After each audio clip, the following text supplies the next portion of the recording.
안녕하세요. 정신분석의 뜰입니다. 우리 페어벤의 이론 같이 공부하고 있죠. 오늘은 유아적 의존에서 성숙한 의존으로 넘어가는 그 발달 단계에 대해서 공부해보고요. 그 중간에 과도기 기술이 있다는 것에 대해서 공부해보도록 하겠습니다.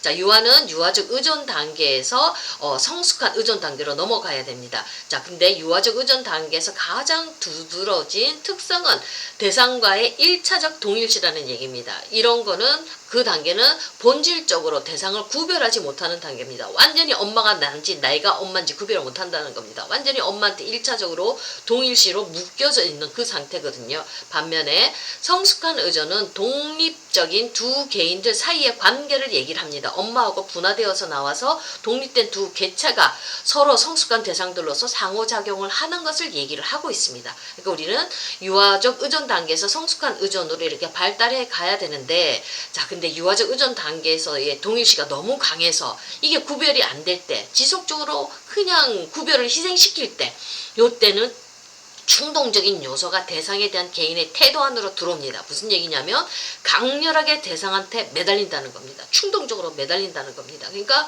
어떤 대상이 애인이 헤어지자고 또 우리 안 맞으니까 우리 서로 헤어지자고 했는데, 그러면 잠깐 조금 아프고 슬프겠지만 조금 시간 지나면 또 다른 사람을 만날 수도 있고 그렇지 않습니까? 근데 막 못 살겠다고 그냥 죽겠다고 하면서 자살을 한다든지 강렬하게 그 사람한테 막 그냥 끊임없이 그냥 굴욕적으로 매달리는 그런 경우들이 있거든요. 충동적으로 완전 강한 힘으로 상대방한테 매달리는 게 있거든요. 요게 안으로 들어온다는 얘기입니다. 참 위험한 얘기죠. 분열성 개인이 있을 때 경계선 성격장애라든지 그런 사람들이 이렇게 대상을 가장 멀리 밀어붙이기도 하면서 대상에게 아주 집착적으로 매달리는 태도를 보이거든요.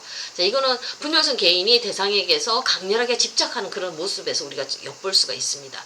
자, 유아적 의존의 포기는 분화된 대상들과의 관계를 위해 1차적인 동일시에 기초한 관계의 포기를 포함한 겁니다. 그러니까 우리는 유아적 의존을 포기해야 되겠죠. 그러니까 1차적 동일시에 기초한 관계, 엄마와의 관계를 아이는 포기해야 됩니다. 융합된 관계를 포기하고 그리고 성숙한 의존으로 독립되어서 분화되어서 나가야 되는 겁니다. 근데 이게 참 많이 힘들어요. 굉장한 요 분화되어서 나가는 과정에 엄청난 불안이 올라오거든요. 근데 이게 이제 꿈에서 이 분화의 과정이 많이들 우리 나타나기도 합니다. 어떻게 꿈의 내용 속에 나타나냐면 어떤 만이나 어떤 틈새를 이렇게 건너는 그런 꿈으로 나오거든요. 그러니까 이거 큰 절벽과 절벽 사이 어떤 틈새를 내가 건너가야 되지 않습니까? 건너가서 새로운 세상을 향해서 나가는 건데, 그때 깊은 그 골을 볼 때 얼마나 불안하겠습니까? 무서운 그 공포가 느껴지는 거거든요. 그러니까 어떤 새로운 세상으로 가는 거, 만이나 틈새를 건너는 어떤 그런 주제가 꿈속에서 나타납니다. 자, 요런 거는 그 틈새 건널 때 굉장히 불안하지요. 자, 요때 이런 불안은 또 다시 분화되어 가는 불안은 어떻게 또 표현되어지냐면 높은 데서 아래로 떨어지는 거, 분리이 돼서 나가는 거지요. 그때 그런 꿈으로 나온다든지 어떤 고소공포증, 그 다음에 광장공포증, 어떤 터널 공포증, 이런 것들로 증상으로 이렇게 표현이 되어지고 있거든요. 저도 그 요즘 이제 터널 공포증을 조금 겪고 있는 가운데 있거든요. 왜 그러냐면 저희 어머니가 이제 좀 치매에 걸리셔서 이제 조금 있으면 이제 가실 날이 얼마 안 남았어요. 그러니까 엄마하고 완전한 분화가 지금 제가 이제 영원한 분화가 이제 진행되는 과정이 있으니까 제 안에 있는 이 분리에 대한 불안이 자극이 되어져서 제가 요즘 운전할 때 터널 공포증이 갑자기 공황이 올라와서 힘들었던 경우가 있거든요. 이게 뭐냐면 엄마라는 그 터널 안에서 내가 차를 운전해 나가는데 이제 터널 끝은 완전히 엄마하고 나하고 분화가 되어져서 분리되어지는 세상으로 가는 거잖아요. 그러니까 공포가 확 올라오는 거예요. 요런 분화되어지는 것들이 고소공포증도 위에서 아래로 떨어지는 거지요. 이런 것들이 우리 일상생활 속에서 광장공포증이라든지 이런 공포증 증상으로 많이 표현되어집니다. 자, 이런 것도 밀실공포증 같은 거, 또 어떤 감옥이나 감옥에 갇히는 거, 바다에 빠지는 악몽, 이런 것들로 분화에 대한 공포증이 꿈으로든지 현실로라든지 우리가 느껴지는 걸로 증상으로 표현이 되어지고 있습니다. 자, 근데 이제 의존 단계에서 유아적 의존 단계에서 성숙한 의존으로 분화되어서 성숙한 의존으로 넘어가는 그 단계에 바로 과도기가 있거든요. 지난 시간에 우리가 잠깐 얘기를 했는데, 자, 과도기 단계의 중심적인 갈증은 이제 대상과 동일시하고자 하는 그런 유아적 태도를 포기하려는 발당적인 충동, 내가 성장해야 되니까요. 그런 충동 하나하고 그 태도를 계속 엄마한테 붙들려 있으려는 이 태행적인 충동 이 사이에 벌어지는 갈등, 엄마한테 붙어 있을 수도 없고 엄마로부터 나갈 수도 없는 요 진퇴양난의 딜레마에 빠진 갈등이 바로 과도기입니다. 그러니까 살아나가기 위해서 이 아이가 현실에 적응하기 위해서 이런 갈등 속에서 자기 나름대로 과도기 기술들을 개발해서 쓰거든요. 심리적인 기술들을 쓴다는 얘기입니다. 자, 이 시기 동안에 개인의 행동은 그에 편에서 자신을 대상으로부터 엄마로부터 분리시키려는 필사적으로 노력합니다. 필사적인 분리시키려는 노력이 있고요. 그 다음에 또다시 엄마하고 결합하고자 하는 또 필사적인 노력도 같이 가지고 있습니다. 자, 비록 이런 태도들 중에서 하나의 더 큰 비중이 실릴 수도 있지만, 자, 근데 그것들 각각의 수반되는 불안 때문에 우리 아이들은 그 둘 사이를 끊임없이 왔다 갔다 하면서 그 딜레마를 겪는 고통 속에서 아주 몸부림을 치는다는 겁니다. 자, 분리에 수반되는 불안은요, 엄마하고 분리되는 그 분리에 수반되는 불안은 어떻게 되냐면 고립되는 거에 대한 공포로 나옵니다. 나 혼자 있다는 고립되는 공포로 드러나고요. 반면 이제 엄마하고 같이 있으려는 동일시에 대한 1차적 동일시에 대한 그런 불안은요, 갇혀있다.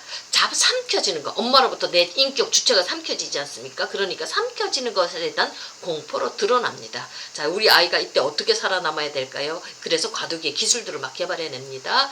자, 과도기에는 1차적인 어떤 동일시와 구강적 항입 사이에 밀접한 연결이 존재한다고 합니다. 무슨 말이냐면, 자, 함입은 소화되지 않은 채로 대상을 내 안에 들여놓는 거거든요. 구강기에 있던 거거든요. 그렇게 소화되지 않은 채로 내 안에 들어온 대상은 좋은 대상일 수도 있고 나쁜 대상일 수도 있죠. 그거에 1차적인 동일시를 할 때, 좋은 대상에 1차적 동일시 할 때는 좀 낫겠지만 나쁜 대상에 1차적 동일시 해버리면 큰일 나지 않습니까? 내 마음이 지금 나쁜 것들로 가득 차 있고 불안한 것들로 가득 차 있으니까 고통스럽지 않습니까? 그 구강적 함입하고 1차적 동일시가 초기에 있었습니다. 요거하고 그 다음에 또 이제 아이가 커 나가면 나쁜 거는 분리시켜야 되죠. 나쁜 대상은 내 속에서 쫓아내야 되는 거예요. 그래서 이게 학문기의 배변으로 나온다고 이렇게 얘기를 하고 있거든요. 그러니까 분리와 배설을 그리고 쫓아내면서 좋은 것도 내 안에 보유해야 되거든요. 그러니까 분리와 배설물 추출 사이에서 어떤 밀접한 연결이 존재하지요. 요 사이에서 좋은 것은 내가 품고 나쁜 것을 내보내는 품기도 하고 또 나쁜 것을 내보내는 것만 있는 게 아니라 또 나쁜 것을 또 내 안에 또 함입하고 가지고 있는 경향도 있거든요. 그러니까 어떤 구강기에 이 함입한 대상들을 정신적인 내용물을 보유하려고 하고 축출하려는 요 기술, 요 충동 사이에서의 어떤 기술들이 나타나는데 요때 내가 나름대로 습득하는 기술이 과도기 기술이라는 겁니다. 하나하나 살펴보면 강박증 기술이 있죠. 강박증 기술은 수용된 대상, 내 마음 안에 수용된 대상은 좋은 대상은 내 안에 들어오고요. 또 마찬가지로 거절된 대상, 나쁜 대상도 내 안에 들여다 놓습니다. 그러니까 얼마나 좋은 대상도 내 안에, 나쁜 대상도 내 안에 들어와서 강박증 증상들이 있는 사람들을 보면 바깥으로 내보내는 걸 잘 못하지요. 좋은 거나 나쁜 거나 자기 안에 다 갖고 있는 사람들입니다. 자, 그리고 그러면서 내 안에 가지고 있으면서 이 사람들을 통제하는 기술들을 사용하지요. 대상들을 통제하는 기술, 강력한 그런 기술들을 사용합니다. 그 다음에 편집증 기술을 가진 사람은 어떠냐면은 수용된 좋은 대상은 내 안에 갖고 있어요. 그래서 이 사람들은 아주 자기애가 과다합니다. 자만심이 아주 극도로 올라가는 사람들입니다. 좋은 게 내 안에 가득히 있으니까. 그러면서 나쁜 거는 바깥에다 둡니다. 외제화시킨다고 그러거든요. 그러니까 세상의 사람들은 전부 다 나쁜 놈들이에요. 그 사람들로부터 내가 공격받을 수 있다는 환상을 가지고 있는 사람들이 요 편집증 기술을 쓰는 사람들입니다. 또 히스테리는 반대입니다. 내 안에는 나쁜 대상이 가득 차 있어요. 그래서 자기 열등감이 너무 많아요. 나는 공허하고 허해요. 근데 바깥의 세상에는 좋은 사람들, 좋은 수용된 대상들은 전부 다 바깥에 있어요. 좋은 대상들은 바깥에. 그래서 사람을 막 쫓아다니고 막 이 사람 저 사람을 만나는 것 굉장히 좋아하시는 분들이 바로 이 히스테리 증상을 가지신 분들이죠. 자, 공포증은 수용된 대상이나 거절된 대상이나 전부 다 바깥에 둡니다. 그래서 내 안은 공허하지요.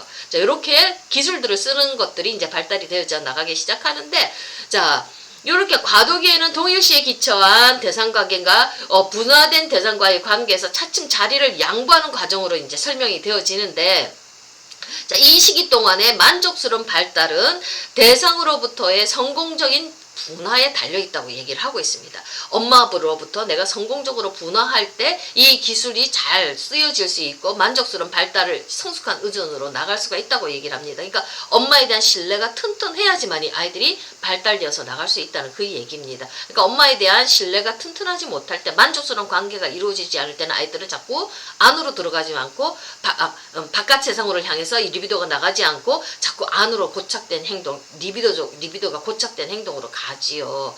자, 이 아이들은 대상과의 분리도 바라면서 대상과의 또 접촉하려는 요 갈등, 요걸 처리해야 되면서 기술이 여러 가지 수용된 대상, 거절된 대상, 보유하기도 하고 추출하기도 하는 여러 가지 다양한 기술들을 만들어냈는데, 자, 이 기술 중에서 아이들은, 우리 성인들 모두들은 이 네 가지 기술들을 다 쓸 수도 있고요. 한두 가지 골라서 쓸 수도 있고, 사람마다 조금 더 다양하게 이 기술들을 병합해서 쓰기도 하거든요. 근데 대상관계가 만약에 만족스럽지가 않다면 이런 기술들은 후기 삶에서, 나중에 이후의 삶에서 어떤 특정한 정신병리적 발달의 기초를 형성하기가 쉽습니다.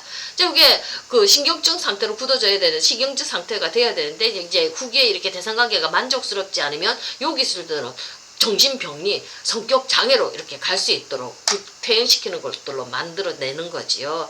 자, 이 기술이 어떤 기술이 사용되는가, 그 기술이 어느 정도로 사용되는가는 상당 부분 유아적 의존 단계의 경험한 엄마와의 경험에 속에서 이 지적인 성질이 달려져 있다고 이렇게 얘기를 하고 있거든요. 그러니까 이 유아의 최초의 엄마와의 대상관계의 경험이 좋은 아이들은 이 네 가지 과도기 기술도 잘 사용하면서 성숙한 의존 단계로 넘어갈 수 있지만, 요 대상관계가 잘못되면 퇴행되어져 버리고 이 대상관계의 질에 따라서 병리로 흘러 들어가기 쉽다고 이렇게 얘기를 하고 있습니다.